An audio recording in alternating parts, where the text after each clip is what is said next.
à tous et à tous. Aujourd'hui, on se retrouve pour un nouvel épisode de Apéro Auto qui est un apéro F1. Et on va parler de choses un peu anciennes. Et puis, j'ai la chance d'avoir pu réunir mon ami Pat Béard, ancien photographe F1 connu dans le monde entier et ancien membre de la FIA qui s'occupait des relations et de câliner les journalistes photos à une époque où ils en avaient bien besoin. Alors, ils en ont toujours besoin, mais en tout cas, ils s'en occupaient et très bien. Donc, il connaît beaucoup de choses. Et le deuxième, mais non pas par le talent, mais par l'ordre d'apparition à l'image, j'essaie de me rattraper, l'excellent, vous voyez, je fais une intro fantastique, l'excellent Laurent-Frédéric Bollé, qui chaque jour avec lequel j'échange de plus en plus et que j'apprécie comme le bon vin de plus en plus. C'est inutile de lui dire, il a une carrière à la télévision, à la radio, à l'écrit, et puis quand même un peu centré, enfin, il sait tout sur tout, mais quand même un peu F1, un peu Le Mans, et puis le F1, il est picousé, il fait une émission qui s'appelle l'Afterlap en podcast, où il fait le débrief de chaque Grand Prix, aussi toutes les semaines une émission sur tout ce qui est compétition, donc il a encore les deux doigts dans l'échappement de la F1, et on va essayer de parler, et il y en a tellement à dire, de tout ce qu'ils m'ont dit, il y en a tellement à dire, on va parler de Guy Ligier et de Jacques Laffite, ou de Jacques Laffite et de Guy Ligier, parce que les deux m'ont dit l'un comme l'autre, c'est difficile, quand on parle de F1 de ces hommes-là, de dissocier les deux. Ils s'entendaient de façon parfaite. Et comme on a extrêmement préparé cette émission, et qu'il y a tellement de choses à dire, moi je ne sais même pas comment introduire ce que va dire Laurent-Frédéric, qui est en train de chercher dans sa tête ce qu'il va dire. Non, je sais. Non, mais toi, tu as connu Guy sur les paddocks, oui. Par Guy Ligier. Et quand tu étais journaliste, le Guy Ligier, il était à la hauteur de sa réputation, ou quand il gueulait parce que c'était un peu la commedia dell'arte? Toi, oui. Tu es rentré par ça. C'était quoi ta relation, ton perçu de Guy Ligier? Alors, d'abord, bonjour François, bonjour Pat, merci pour ces mots d'introduction François. Pat, quel plaisir de te retrouver, car effectivement, au milieu des années 90, voilà déjà, s'il faut citer un souvenir, on se côtoyait sur les Grands Prix et on s'est toujours très bien entendu, donc c'est évidemment un super moment là que de se retrouver pour cet apéro auto, et puis c'est super sympa. Alors la thématique, pour rentrer dans le vif du sujet, Ligier-Laffite, écoute, moi, alors, on détaillera plus tard. Moi, j'ai entendu parler de Guy Ligier et même de Jacques Laffite pour la première fois quand j'étais vraiment enfant, j'ose le dire. C'est la fameuse histoire de 75, quand il y a le test, en quelque sorte, pour savoir qui va piloter ce nouveau projet français, Ligier, dont on sait que ça va être une aventure française pour la F1. Et moi, j'en entends parler dans mon enfance, parce que je comprends qu'il y a un problème. Jean-Pierre Beltoise est le pilote numéro 1 français. Dans la foulée de sa victoire à Monaco, dans son statut, tout ça, il n'y a pas de problème. Sauf que je comprends qu'il y a un drame franco-français qui se joue et que Jean-Pierre Beltoise va être évacué, si j'ose dire, éjecté, et c'est Jacques Laffite qui va prendre le volant. Et ça, je m'en souviens très bien, j'avais conscience que là, il y avait une histoire franco-française qui se jouait et que, entre un pilote peut-être un peu vieillissant, si j'ose dire, et un autre qui émergeait, il y avait un petit drame qui était en train de se jouer. Mais voilà, ça n'allait pas plus loin. Toujours est-il que dans les années qui ont suivi, et notamment moi, quand je suis arrivé un peu plus concrètement dans le milieu du sport automobile et à le couvrir en tant que journaliste, Guy Ligier, effectivement, c'était ce qu'on peut appeler un monstre sacré, quoi. Tout le monde savait à distance que le gars, c'était un entrepreneur de dingue, une vie hors norme, une personnalité explosive, et j'emploie l'adjectif à dessein parce que tout le monde était au courant des colères de Guy Ligier, tout le monde était au courant de ses éruptions, de son management un peu spécial. Il y avait aussi, j'entendais bien des critiques sur son positionnement même politique. Voilà, il y avait un tout qui faisait que Guy Ligier était une personnalité un peu clivante, mais qui sortait de l'ordinaire. Et moi, effectivement, quand je l'ai vu pour la première fois, j'avais en face de moi une légende, quoi. Parce que ce type-là, par ses coups de gueule, par son aura, par sa personnalité, par même son look, tu vois ce que je veux dire? Il en imposait, quoi. Donc, tu te sentais comme un petit garçon. Donc, moi, la première fois que j'ai interviewé Guy Ligier au milieu des années 90, bah ouais, je le dis, comme la première fois que tu interviews Jean Todt, t'es un peu, ouais, tu te fais un peu petit, quoi. Tu t'emmènes pas large. Il t'intimide un petit peu quand même, le monsieur. Donc, voilà, moi, mes premiers souvenirs, si on veut lancer un petit peu le débat de Guy Ligier et de ce qu'il représentait à l'époque. Moi, j'ai une question, parce que ça, je ne l'ai jamais lu, donc ça cultivera peut-être les gens. J'avais l'impression, Guy, il venait pas tout le temps sur les Grands Prix, ou quasi pas, en fait. En fait, il restait, c'est ça? En fait, Mais comment alors ça se passait justement, et quand il se attends, voyait? Pat après va pouvoir embrayer. Après, bon, ça je te dis, c'était mon souvenir d'enfance où je comprends qu'il y a une équipe Ligier, il y a un projet français et qu'il y a déjà une histoire de pilote. Mais mon véritable éveil à la Formule 1, c'est 77, où je prends conscience que ce sport est un sport de dingue avec le Grand Prix d'Afrique du Sud que j'ai raconté dans un de mes épisodes de podcast, parce que c'est un drame absolu ce qui se passe à Kyalami en 77 avec 2 morts. Donc là, je commence à me dire, mais c'est quoi la Formule 1 en fait, concrètement? En 78, je commence à suivre les Grands Prix par-ci, par-là, à la télé, parce qu'ils sont retransmis sur TF1. Et c'est en 79 que là, je plonge dedans à fond.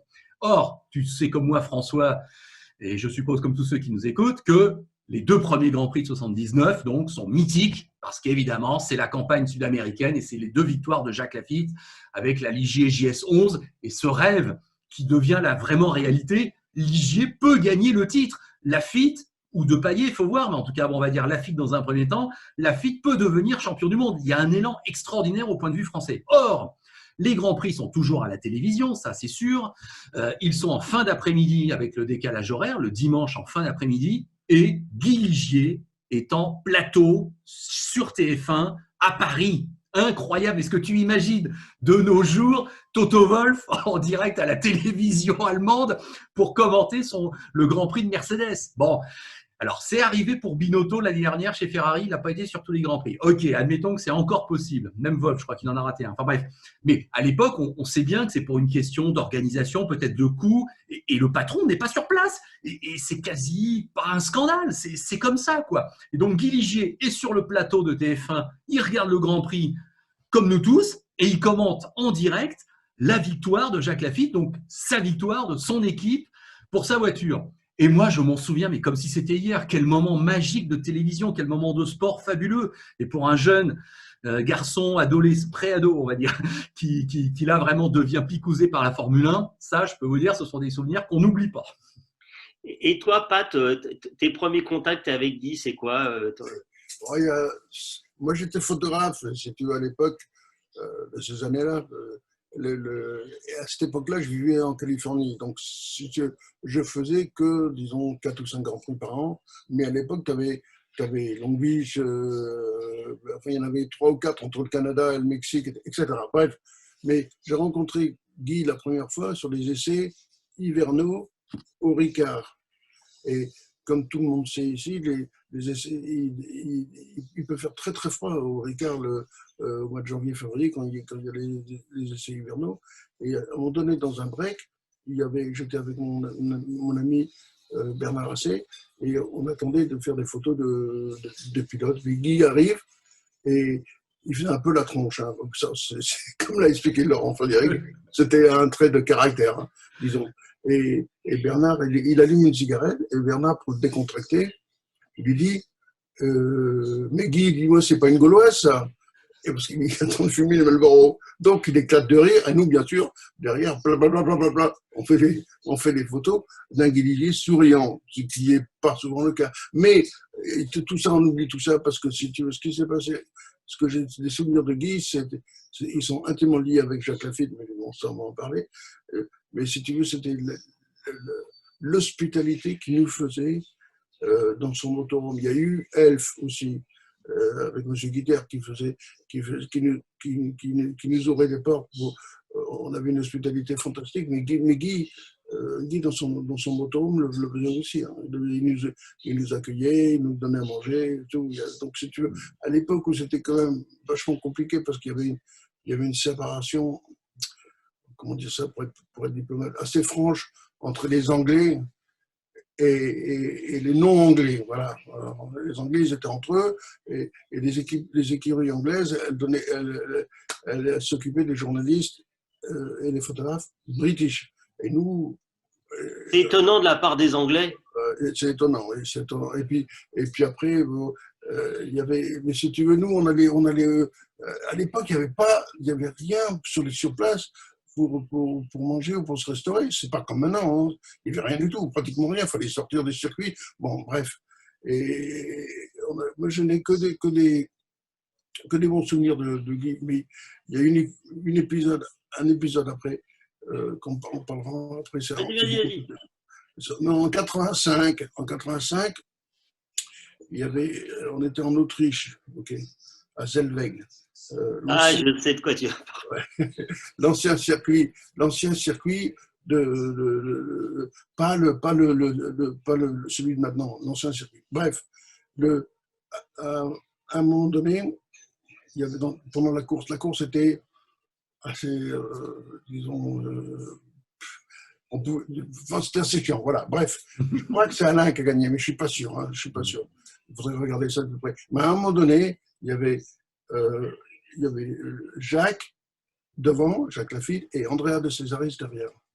Et dans un des derniers du grand gauche, mon Andrea, il s'envoie, en suivant Jacques, il a dû déventer quelque chose. Pof, il part dans l'herbe, il me fait une cabriole, machin, deux, trois tonneaux. Moi, j'étais à côté de Gilles Levent, le photographe des PPI, mais Gilles, il est arrivé en bout de film, et moi, j'ai toute la séquence. Mais ça, c'est pas le propos.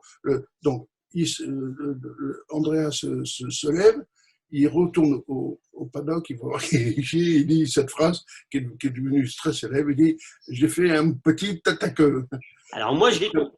Sauf qu'il avait complètement cassé la voiture. Ah oui, bah attends, c'est une cascade qui nous fait. Attends, t'as vu le crash qu'il fait là, c'est dingue. Mais attends, le truc qui s'est passé, c'est que la veille, pourquoi il ne s'est pas fait mal, c'est parce qu'il avait plu la nuit de samedi à dimanche. Il avait beaucoup plu. Et l'herbe qui était à l'extérieur du virage avait fait quelque chose c'est comme une éponge, vous savez. Ça avait permis à la voiture de s'enfoncer et pas de partir en cabriole et faire 15 tonneaux. Donc, si tu veux, ça avait amorti la chute. Et ce qui avait permis, la voiture était détruite, certes, mais à l'époque, les voitures, bon, bref. Et mais la veille, ce qui s'est passé, c'est que le matin du Grand Prix, on arrive donc au Autodrome Létivier, et le haut-vent, à l'époque, c'était un camion, un bus, avec un haut-vent comme ça, et qui servait de protection. Sauf qu'il y avait quelqu'un dans l'écurie qui avait oublié de remonter le haut-vent dans la nuit, et il était gorgé d'eau, il s'était arraché du camion. Ça fait que Guy, ce jour-là, il avait cassé pratiquement tout son motorhome, plus la voiture. Et la Grand Prix d'après, qui était à Zandvoort en Hollande, Monsieur de Césaris a été remercié. Ouais. Et pour rebondir sur les relations avec Jacques, votre vision, c'est pourquoi il y avait cette relation quasi père-fils. Moi, je la vois de l'extérieur, vous savez plus que moi. Moi, c'est ce que j'ai lu, ce qu'on lisait. François, c'est parce que Jacques, il faut que tu saches que d'abord, comme Ron Dennis, qui ne veut jamais l'admettre, c'est un ancien mécano. Il voulait faire de la compétition, mais il n'avait pas les sous pour faire, donc il a commencé à mécaniquer sur les voitures. Machin, et il est monté petit à petit, si tu veux, un peu comme Ron Dennis, encore une fois, mais Ron Dennis, il ne veut pas qu'on en parle de ça. Et donc, Jacques, c'est une connerie, bien sûr. Tous les hommes ont le droit à s'élever.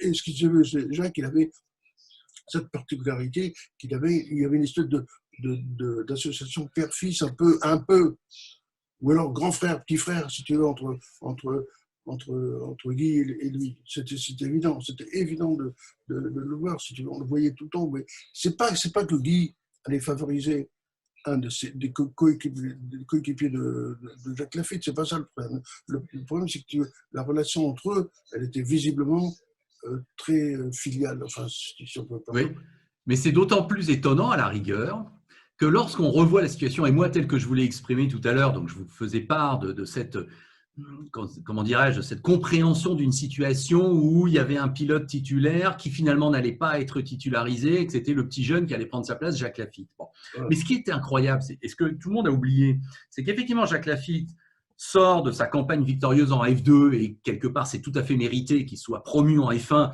et il n'y avait rien de mieux, c'est vrai, que ce nouveau projet français et avec effectivement une entente qui se passait bien avec Guy Ligier. Mais vous vous souvenez quel âge il a, Jacques Lafitte, à ce moment-là? Il a 32 ans.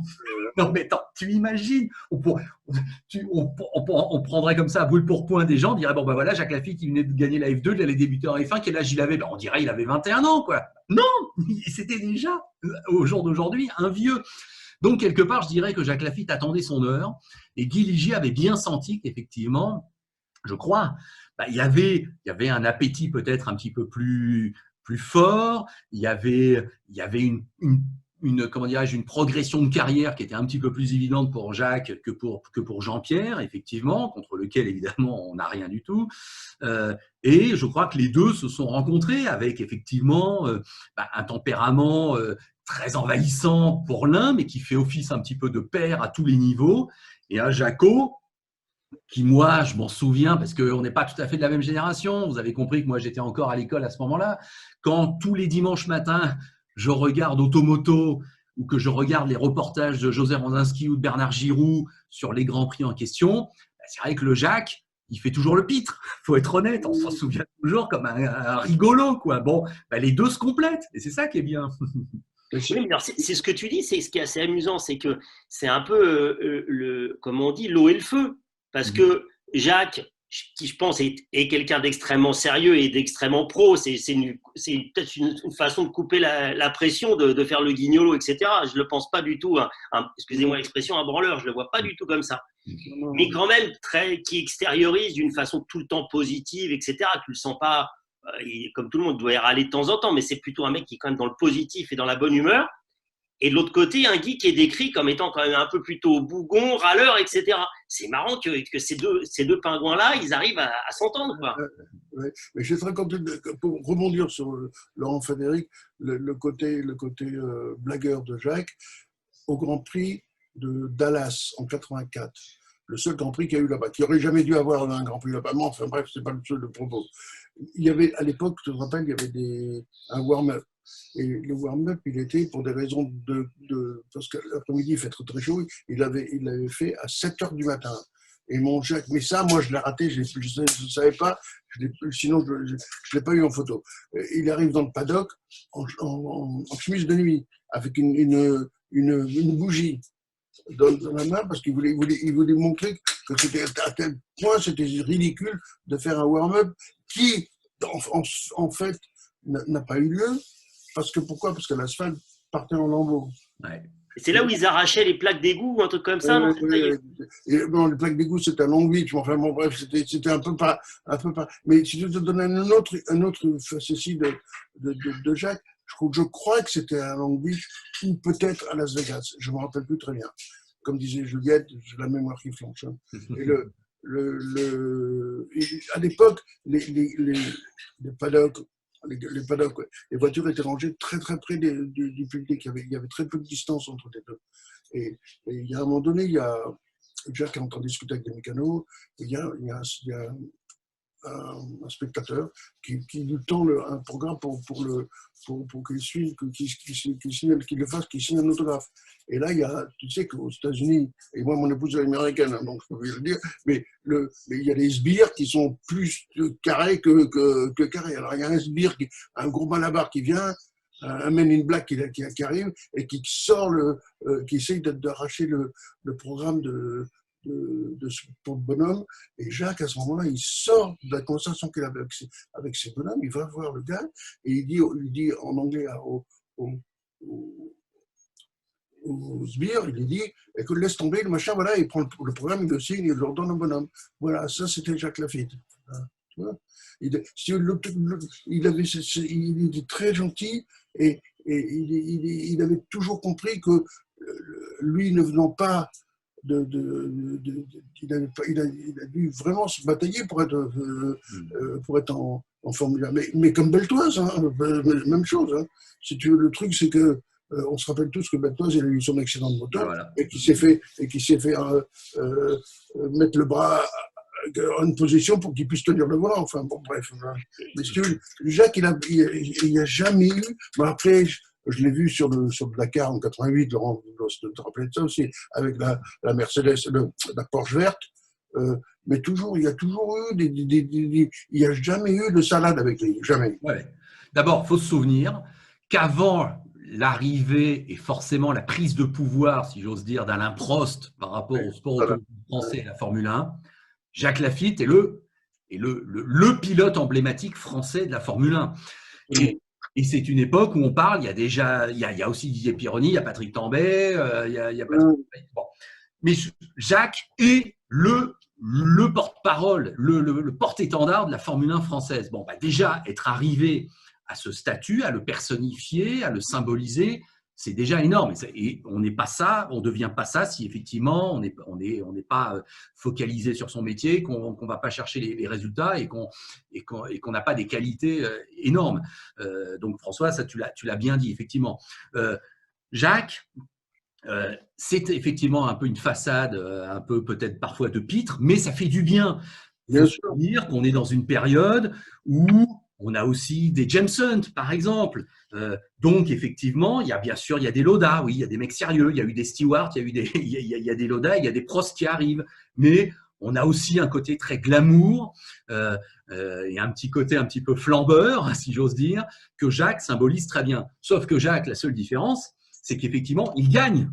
Je vous rappelle qu'on est dans une année, dans une période où on a encore en souvenir Maurice Trintignant et ses 2 victoires. On a encore comme souvenir doré que François Sever a gagné un Grand Prix et que Jean-Pierre Beltoise a réussi effectivement à gagner un Grand Prix. Or, Jacques Laffite va symboliser une France qui, cette fois, gagne et qui, cette fois, va accumuler les victoires. Et ça, on ne peut pas le retirer à Jacques. C'est Jacques qui a symbolisé ça. Sa victoire en 77, elle est peut-être un peu heureuse, mais elle est déjà là. Et quand on y pense, dans sa saison et demie d'après son démarrage, tu te rends compte, c'est comme si Ocon avait gagné un Grand Prix l'année dernière. Enfin, ce serait extraordinaire. Donc, je dirais, Jacques un peu est le Gasly de son temps.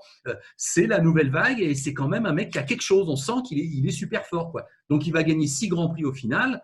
Et voilà, il est le premier à remettre en mouvement une Formule 1 française qui, certes, va exploser et va trouver son apogée avec Prost. Ça, on est tous d'accord. Mais c'est Jacko qui initie le mouvement. Bien résumé, Laurent. Le truc, c'est que, François, si tu te rappelles la période que Jacques Laffite a eue avec Williams, Frank Williams a toujours tressé des éloges fabuleux sur Jacques Laffite. Il a toujours dit, Jacques, il vient d'une autre planète qu'on appelle la France. Parce que bien sûr, pour les Anglais, surtout Williams, qui est le plus british des teams les plus british qui existent, devant McLaren. Et si tu veux, mais Franck, il ne s'était pas trompé. Il savait qu'à cette période-là, pendant cette période-là, Jacques n'a pas gagné, mais il a apporté énormément parce qu'il essuyait tous les plâtres du moteur Honda, etc., etc. Donc il n'y avait pas de. Il apportait énormément. Il a toujours apporté beaucoup. Et par rapport à ce que tu dis, j'ai fait un épisode, j'ai eu la chance pour des trucs pro quand je travaillais chez Carrefour d'aller chez Williams à l'époque où ils étaient en partenariat avec BM et avoir déjeuné avec Frank Williams dans un cadre où on discutait off de choses, voilà. Bon, il y a prescription, puis ce que je raconte n'a pas beaucoup de trucs. Et je ne sais pas comment ça a roulé sur la discussion au déjeuner. On a parlé du fait que justement, il y avait eu Jacques Laffite et que pour une écurie anglaise, vrai, c'est ce que tu dis. Chez Williams, si on est bien dans l'écurie anglaise, on est bien dans. De toute façon, elles sont toutes anglaises. De toute façon, elles sont toutes dans les schémas comme ça. Et je lui avais posé la question en lui disant, mais avec Laffite, comment ça s'était passé? Et il m'avait dit, en tout cas, j'apprécie, qu'il appréciait, etc. Parce que c'est quelqu'un, tu vois, qui est aussi le discours, il est toujours un peu cadré. Mais il avait dit, la plus grande des qualités de Jacques, c'est que c'est les rares fois à cette époque-là, dans cette période-là, où Patrick Head, donc son associé et directeur sportif, vous m'arrêtez si les terminologies ne sont pas les bonnes, se taisait et écoutait quand Jacques faisait des commentaires sur le châssis. Et ça, pour moi, c'était peut-être le plus beau des compliments, parce que Patrick Head, je veux dire, ses têtes, mais je pense qu'elle était dure, du Patrick. Et venant en plus, quand je connais un petit peu le Patrick Head, qui est aussi quelqu'un, un vrai anglais, pour écouter un français lui dire quelque chose, ça devait être truc. Mais apparemment, il y avait un vrai respect en termes vraiment de ressenti technique, etc., de conducteur, au-delà de la rapidité. Et donc, je pense que c'est aussi une des choses qui avait fait que Jacques avait réussi à rester. Et c'est ça, il est resté 2 ans chez Williams. Je crois, ouais. Alors, il va 2 ans chez Williams, oui, en 83-4, c'est ça, hein? Et remarque, bon, il est de la chance, c'est qu'il aurait été champion du monde, il serait fait virer. Mais alors, ça, par contre, Pat, c'est moi qui vais te poser la question. Oui, chef. Car là, par contre, j'avoue que j'ai pas trop de souvenirs. Je suis encore au lycée, tout ça. Quand effectivement, après 3 campagnes formidables, même si un peu décevantes, je ne sais pas si on aura le temps d'y revenir, mais c'est vrai que 79, 80, 81, Jacques est pas loin du titre mondial, ça se fait pas, il y a beaucoup de regrets, il y a sans doute des erreurs, on le sait tous. Bon. Mais il faudrait qu'il reclaque la porte un peu, on va dire ça, de Ligier en 82 et il passe 2 ans chez Williams en 83, 84. Exact. Est-ce que toi, tu crois qu'à ce moment-là, ils se sont fâchés ou pas, en fait? Personnellement, je ne sais pas. J'ai pas eu les informations. J'avais pas eu les informations à l'époque. Je ne sais pas. Il faudrait qu'on demande à des grandes pointures comme Jean-Louis Moncé ou Johnny Reeve, qui eux étaient pleinement là-dedans à cette époque-là. Mais franchement, j'en sais rien. Ouais. De toute façon, peu importe, quoi qu'il en soit, je ne pense pas que même s'il y avait eu une brouille entre les 2 hommes à cette époque-là, elle n'a pas duré très longtemps parce qu'il y a toujours eu un respect énorme entre Guy Légier et Jacques Lafitte. Oui, et il revient de toute façon. Exactement, il revient de toute façon. Tu l'as sous les yeux. Chez Ligier, quand Jacques part, il est remplacé. C'est qui est dans l'écurie? Tu dois l'avoir pas loin. Oui, bouge pas, je vais te dire ça. Il est alors en 83 et 84, c'est Jarrier, Bezel chez Ligier. Ligier, et en 84, c'est De Césaris Hainaut. Hainaut, exactement. Donc, c'est un peu peut-être 2 années de transition. Bon, Jarrier, on va rien dire. Ok. Je poserai les questions et c'est peut-être aussi quand on garde les profils, est-ce que c'était aussi un problème? Alors moi, je suis peut-être trop terre à terre, une question de pognon, c'est-à-dire que d'un seul coup, Ligier, il était dans la situation qu'il était plutôt à prendre des pilotes payants plutôt que de le rémunérer. Et que Jacques, il était peut-être pas dans ce schéma-là. Ouais. Si tu me permets, François, une anecdote sur Raoul Bezel. Raoul Bezel, il était sponsorisé sur la Ligier par Café do Brasil. Ok. Et ce qui était marrant, c'est que pas tous les grands prix, mais à certains grands prix, il y avait une charmante brésilienne, ou alors pseudo-brésilienne, qui, dans le paddock Ligier, nous donnait des paquets de 1 kg de café do Brasil. Et ben, je veux dire qu'il y avait une queue monumentale pour trouver. Moi, j'en ai gardé pendant longtemps. Ah ouais. Ils donnaient des cafés, des packs de 1 kg, ou 500 grammes plutôt, pardon, de café do Brasil. Voilà. Donc, et j'ai revu Raoul Bezel des années après à la FIA, parce qu'il est venu pour un truc, je sais pas quoi, à la FIA. Et je lui ai raconté ça, et ça l'a bien fait rire. Et du coup, Laurent Frédéric, il est revenu en quelle année chez Ligier, notre ami Jacques? Jacques, donc, il passe 2 ans chez Williams en 83-84, effectivement, et il revient en grande pompe dans l'écurie mère, si j'ose dire, en 85-86, jusqu'à ce fameux Grand Prix de Grande-Bretagne où il se blesse au départ, etc.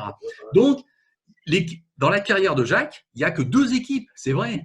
Tu as Williams, parce qu'il faut se souvenir qu'il commence par Williams de manière un petit peu en matière privée pour Williams, que 74-75.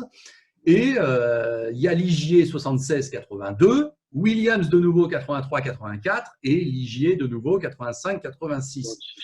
Donc, ça veut bien dire que chez Frank Williams et Patrick Head, qui sont 2 durs à cuire, et chez Guy Ligier, qui était aussi un dur à cuire, ça veut dire, mes amis, que le caractère de Jacques était suffisamment souple pour se fondre dans un environnement rigide, un peu directif, un petit peu, pas forcément, un peu pesant, j'imagine, parfois, mais où il trouvait aussi son épanouissement, et avec, effectivement, un professionnalisme qu'on ne va pas renier. Je veux dire, quand on est pilote pour Frank Williams, Patrick Head ou Guy Ligier, c'est qu'effectivement, on a des qualités de pilote que personne ne va mettre en doute, quoi. Donc, voilà, on est bien d'accord, Jacques était un grand monsieur de la F1, ça c'est sûr. Et par rapport au relationnel, justement, un Ducaro, je dis pas de bêtises, la première période de Jacques chez Ligier, c'est avec Ducarouge qui est directeur sportif, ou en tout cas du développement. Il est quoi en fait comme poste? Que c'est aussi pas un caractère fastoche, le Ducarouge, quand même, si je t'ai bien cerné. Oui. Non? Non, je dis une bêtise. Non, mais vous pouvez me dire que je dis des bêtises. Hein. Bah, je ne sais pas ce que Laurent Frédéric va dire là-dessus. Moi, je n'ai eu que des conversations ou des contacts plus que sympathiques avec Gérard Ducarouge. Ouais. Tant quand il était chez Lotus, que aussi il était une écurie très british, quand il était chez Alfa Romeo. À l'époque, quand il était chez Alfa Romeo, on l'appelait Ducarosso. Quand il était chez les Anglais, on l'appelait Ducared, et après c'était Ducarouge. Mais si tu veux, il a toujours, pour moi, d'accord. Mais il a toujours été un bonhomme super. Voilà, donc Ducarouge est chez Matra, hein, jusqu'en 1974. Donc il y a bien les 3 campagnes victorieuses au Mans. Et une fois que ce programme s'arrête, Ducarouge, effectivement, rejoint Ligier, où il va y rester jusqu'en fin 81. Et effectivement, il semble quand même que l'aventure manquée de 81, ce fameux dernier Grand Prix à Las Vegas, où Jacques et Ligier passent tout à côté du titre mondial. Et là, ça fait partie quand même des 2 souvenirs où on peut quand même avoir des regrets et le dire peut-être franchement, que là, on est passé à côté du truc et qu'on a mal géré la situation. J'ai tendance à le penser quand même. Bon, et là, Ducarouge s'en va et rejoint Alfa Romeo, puis ensuite, ses pas vont le mener chez Lotus, on le sait. Moi, j'ai toujours entendu que Ducarouge était effectivement une pièce essentielle de l'échiquier et qui trouvait sa place naturellement entre un Guy Ligier un petit peu au four et au moulin, qui voulait un petit peu tout diriger et qui, de fait, peut-être ne déléguait pas assez. Ça, on peut peut-être lui reprocher ça. Un Jacques qui, parfois, peut-être, donnait l'impression d'être un peu dilettante. Et on a suffisamment développé ce côté un peu d'impression pour bien dire qu'on ne le pense pas sincèrement, mais c'était quand même une autre époque où tu n'avais pas des briefings de plusieurs heures entre les pilotes et leurs ingénieurs après les séances d'essai. Et on sait tous que Jacques, oui, parfois, il allait jouer au golf ou il allait jouer au tennis. Bah oui, mais c'était aussi un petit peu comme ça à l'époque. Bon. Et Ducarouge était un petit peu le taulier, si j'ose dire, sérieux, technicien, ingénieur, qui faisait une sorte de synthèse entre tout ce beau monde. Donc, quelque part, j'ai envie de dire, c'était un peu quand même une dream team française. Ouais, franchement. Et je n'avais pas percuté qu'en gros, c'est le coup de déclin un petit peu de Ligier, c'est quand même corrélé au départ de Ducarouge, quoi. Bah, non, c'est l'échec. Oui. Hein, c'est ça que je veux dire, François, c'est l'échec. Parce qu'en 81, donc, je te rappelle le contexte, 3 pilotes se battent pour le titre mondial, Rothman, Piquet et Laffite. On arrive à Las Vegas pour le dernier Grand Prix de la saison. Tous les 3 peuvent être titrés. Et quand tu revois le déroulement du Grand Prix, où Rothman est aux fraises, complètement lâché par Williams, il va certes signer la pole position, mais il va terminer 8e à un tour. Anonyme total, complètement démoralisé. Rothman se loupe complètement. Piquet, il est malade, physiquement, il ne tient pas le coup, il termine miraculeusement 5e. C'est un vrai miracle. Et tu as mon Jacques Laffite au milieu, qui lui, on va dire, est solide, qui lui, certes, part 3e dans le championnat, mais finalement, on se rend compte maintenant que c'est lui qui avait les meilleures cartes en main. Et on gère mal la situation, puisqu'il aurait fallu le faire rentrer au stand pour changer les pneus. Et chez Ligier, on ne le fait pas rentrer au stand parce que on estime que s'il reste en piste, il peut peut-être profiter de la situation. Maintenant, on sait que c'était une erreur. Sur le moment, je suis bien le premier à dire que oui, on n'est pas devin, c'est pas forcément évident de tout deviner. Le fait est que c'est une erreur stratégique qui a été commise. Bon, et on voit bien que ça se termine mal. En fait, cette saison, elle s'est mal terminée pour beaucoup de monde. Chez Williams, parce qu'on a échoué pour le titre, Rothman, il claque la porte, il est dégoûté. Chez Ligier, il y a un vrai coup d'arrêt. Ducarouge s'en va, Ligier est fou furieux. Laffite ne sera jamais champion du monde. C'est sûr que ça fout un coup au moral quand même. Et puis, chez Piquet et Benetton et Brabham, je veux dire, oui, on est champion du monde. Mais enfin bon, ça a été dans la douleur, donc c'était une fin de saison un petit peu spéciale. Mais c'est vrai que ça a été un échec. On peut le présenter aussi un petit peu comme ça. Et dans les coéquipiers de Jacques, en fait, au global dans sa carrière, il y en a qui lui ont fait vraiment de l'ombre. Moi, j'ai pas de repère par rapport à ça. Où ils sont ceux avec qui sont pris on va dire, et ceux avec qui c'est bien entendu et ceux qui c'est pas bien entendu. Peut-être ceux qui étaient plus rapides que lui avec qui c'est pas bien entendu. Pat, tu es obligé d'enchaîner. Vas-y, Pat, sur peut-être Patrick Depailler. Oui, voilà, j'allais dire Depailler, oui. Bah oui. Depailler parce que c'était lui, il était vraiment rapide, Patrick Depailler, vraiment. Et bon, il a comment t'expliquer, encore une fois, comme tu l'as dit, Laurent Frédéric, c'était pas la même époque, c'était pas les mêmes choses. On a toujours reproché à Patrick Depailler cet accident de deltaplane pendant le break en été. Oui, certes, bon, toujours, on peut refaire l'histoire après coup, hein, c'est sûr. Mais Et Depailler, il était, enfin moi je pose des questions de mec qui n'a pas vécu le truc ou qui n'était pas collé à ça. Depailler, il était plus vite que Jacques? sur certains trucs, mais tu peux pas. François, c'est toujours un peu compliqué de dire ça. Intrinsèquement, peut-être que oui. Mais bon, Jacques compensait parce que sur certains circuits, il se démerdait mieux. Tout. Moi, il m'a raconté un truc, Jacques. De nos jours, hein, maintenant, avec les boîtes avec les trucs au volant, les palettes au volant et tout, il m'a expliqué qu'à Zellweg, encore une fois, mais à Zellweg, après, il y avait une grande courbe qui s'appelait la courbe Zax, la Zax courbeuse. Et après, tu avais une petite montée qui redescendait dans la vallée. Et lui, il était en bourre avec je ne sais plus qui, et il a raté une vitesse. Et en ratant une vitesse, il se passait. Et il m'a dit, tu vois, ça, maintenant, de nos jours, c'est impossible. C'est impossible, tu n'auras plus de vitesse maintenant. Ouais. Il y a d'autres trucs, mais tu n'auras pas de vitesse. Il m'a dit, mais si tu veux, c'est ça qui faisait la différence, c'est qu'il fallait toujours le conduire et puis se mettre pile poil au moment parce qu'à l'époque, tu avais Ferrari et les autres, ils étaient tous en Cosworth avec une boîte Eland, hein, tout le monde, tous les autres. Et si tu veux, lui, il m'a dit, il fallait passer la boîte au moment. Mais bon, si tu veux dire que Depailler était plus vite que Jacques, peut-être sur certains circuits, mais bon, ça sert à rien. Oui, alors moi, ce que je pense de cette situation, avec évidemment des décennies après de regard, mais vous savez, quand je suis rentré à Motors TV, on était comment dirais-je, on avait une association avec la boîte de production Afava, hein, que vous connaissez, de la famille Boinard, et donc j'ai passé des heures et des heures chez eux, chez Alain et chez Arthur, avec Jacques Floquet aussi dans les parages, pour visionner toutes ces images des années 70 jusqu'au début des années 80, donc j'ai bien revu toute cette aventure intérieure. Ce qui est sûr, c'est que le recrutement de Patrick Depailler est effectivement déjà un symbole des ambitions de Ligier. C'est clair, là, on ne s'appuie plus que sur Jacques Laffite en pilote numéro 1 par rapport à une certaine début d'aventure où il y avait un petit côté Ligier d'un côté, Laffite de l'autre, et puis on voit ce que ça donne. Là, ça y est, on passe au niveau supérieur. On a des ambitions pour le titre, et l'arrivée de Patrick Depailler symbolise effectivement une force de frappe incontestable, et qui fait d'ailleurs feu de tout bois dès le début de la saison, puisque Jacques remporte les 2 premiers Grands Prix, mais on sait aussi que Depailler va gagner le Grand Prix d'Espagne, par exemple, et les Ligier, dans cette première moitié de saison, on va dire, petite moitié de saison, sont les voitures à battre. Bon. Alors, au niveau de l'image, parce qu'on sait tous très bien que dans notre monde, l'image joue beaucoup. Jacques Laffite, effectivement, c'est le pilote Ligier par excellence. C'est le pilote solide qui est capable d'aller gagner des courses comme il l'a fait dès le Grand Prix de Suède 77, mais il n'a pas totalement l'image d'un pilote flamboyant, spectaculaire et intrinsèquement doué. Ce cas de Depailler.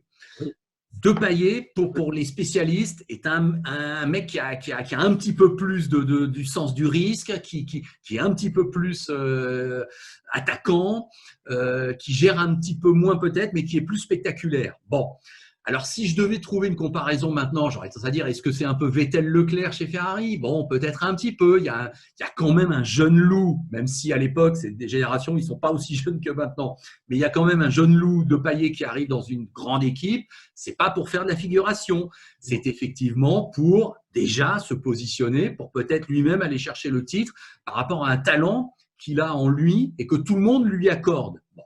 Donc, c'était un cadeau empoisonné pour Jacques, ça c'est évident, que Jacques, on lui met dans les pieds un rival.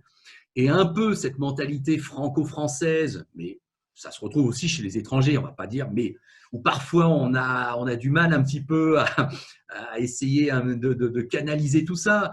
Ça se verra encore quelques années après chez Renault avec Prost et Arnoux, voilà, donc ça a toujours été le cas. Bon, ben, on a un peu 2 coqs dans le même poulailler, hein, c'était ça. Mais Depailler avait une aura un petit peu de pilote avec un P majuscule, là où Jacques avait une image un petit peu plus de pilote maison, un petit peu moins flamboyant. Or, si là on veut effectivement remettre un peu les choses à leur place, Patrick Depailler arrive et ne bat pas Jacques Laffite. Non, et non, c'est Jacques Laffite qui gagne les 2 premiers Grands Prix. Et Jacques, au soir de Monaco, qui est la 7e manche du championnat, et c'est à partir de là que Patrick Depailler va être absent, Jacques est devant au championnat. Alors, il n'y a que 4 points d'écart entre les deux. Oui, mais tu as raison. C'est Jacques qui est devant. C'est Jacques qui est un petit peu le taulier. Depailler a fait des conneries aussi. Il a un abandon notamment en Afrique du Sud et en Belgique, où là, il peut s'en prendre à lui-même. Jacques est plus solide, quelque part, même si on sait sans doute, oui, que Patrick Depailler est un petit peu plus rapide intrinsèquement. Donc, écoute, il y avait de quoi faire une union qui aurait dû, l'union faisant la force, qui aurait dû pousser l'équipe Ligier vers le haut. C'est évident que quand on fait le compte de tout ce qui s'est passé dans cette année 79, avec ensuite les problèmes techniques, le manque de budget, les problèmes des jupes, la montée en puissance de Ferrari, de Williams, bon, ça aurait été difficile quoi qu'il arrive. Mais bon, c'est vrai que la gestion au début d'année n'a pas aidé parce qu'il y avait une ambiance qui est quand même un petit peu dégénérée entre Jacques et Patrick. Même si Jacques a toujours eu des mots sympas. Hein. Oui, Patrick, on ne peut pas lui reprocher non plus d'avoir fait du deltaplane. Mais en tout cas, merci et à bientôt. Merci François, merci Pat. Et rappelez-vous, vous pouvez nous retrouver sur nos sites Road Story et Histo Auto, sur notre chaîne YouTube Road Story et en podcast audio sur iTunes, Spotify, Deezer et Google Podcast en recherchant les mots Road et Story. À bientôt.